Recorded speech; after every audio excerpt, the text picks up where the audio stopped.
পরবর্তী প্রশ্ন হচ্ছে, একটি গাভীর বাচ্চা 4 মাসের প্রতিবন্ধী ঘাস খায় না, গাভীর দুধ চুষে খায় না। এখন প্রশ্ন হলো, আমি যদি এটা জবাই করে মাটি দিতে চাই, এরূপ করা কি ঠিক হবে? দয়া করে জানাবেন।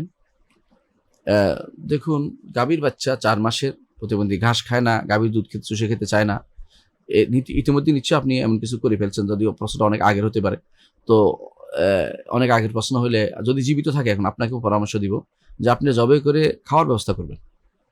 বাচ্চা তো খাওয়া যায় আছে, ছোট বাচ্চা খাওয়া, অনেকে খায় না, রুচিতে কুলো না, আপনি অনেকে দেখবেন যে খায়ও, কোনো সমস্যা নেই।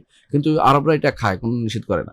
আমরা আপনি জানেন যে কোনো বাচ্চা কোনো বাচ্চার মা জবে করলে, অর্থাৎ যদি কোনো গাভী জবে করা হয়, পেটের ভিতরে বাচ্চা পাওয়া যায়, এটাও কিন্তু খাওয়া যাইতেছে, এটাও খাওয়া যাইতেছে। অনেকে বলেছে যদি জীবিত থাকে জবে করতে, হানাফিরা বলে, অন্যরা বলে যে জবে করা লাগবে না, এটা এমনিতেই খাওয়া যাবে, এটা অতিরিক্ত ইয়া হিসেবে, বোনাস হিসেবে খাওয়া যাবে। তো সেই হিসাবে আপনি এটা যদি, যে দুনিয়াতে আসছে প্রতিবন্ধী হয়ে আছে, ঘাস খায় না, আপনি এটা জবে করে তো খেতেও পারেন, আপনি এটা ফেলে দিবেন কেন?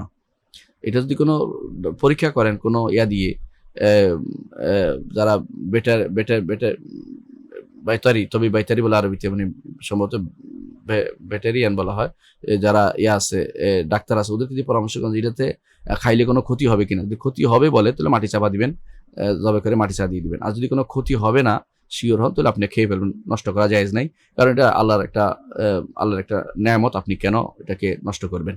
তো যেটা ক্ষতিগ্রস্ত হয় সেটাকে আপনি এইভাবে